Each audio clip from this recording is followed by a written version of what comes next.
અમદાવાદની સૌથી પોશ સોસાયટીઓમાંની એક અને જે જૂના જમાનામાં જે સૌથી પોશ સોસાયટીઓ હતી ને, જેના ફાર્મ હાઉસ જેવા મોટા મોટા બંગલાઓ છે, એવી સોસાયટીના 4 બંગલા માલિકોને હાઈકોર્ટે ₹25,000નો દંડ ફટકારી અને કાયદો બતાવી દીધેલો છે. તો આ મામલો શું છે એ જાણો, અને આ રીલ જો તમને ગમે તો મને ફોલો કરજો અને લાગતા વળગતાને વધુને વધુ શેર કરજો, કારણ કે રોડ ફેસિંગ બંગલા હોય ને એના માટેની આ રીલ છે, તો આ ખાસ જોજો.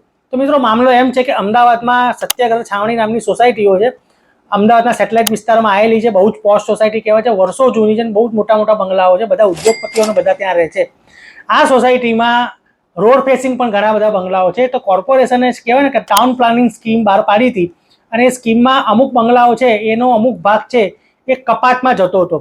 તો આ બંગલાવાળાઓએ હાઈકોર્ટમાં પિટિશન કરી હતી, અને એમાં જે એક જજની બેન્ચ હોય, જેને સિંગલ જજ બેન્ચ કહેવાય, એમણે એમની પિટિશન ફગાવી દીધી હતી.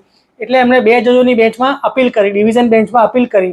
તો અપીલ કરતી વખતે જે 2 જજોની બેન્ચ છે, એમણે આ સોસાયટીના 4 જે રહેવાસી એમને ખૂબ જ ખકડાયા, અને એમણે કીધું કે તમે કોર્ટનો ફાલતુ ટાઈમ બગાડો છો. બીજા બધા જે રોડ ફેસિંગ વાળા તૈયાર છે, અને તમે કોર્ટમાં આવીને કોર્ટનો સમયનો બરબાદ કરો છો.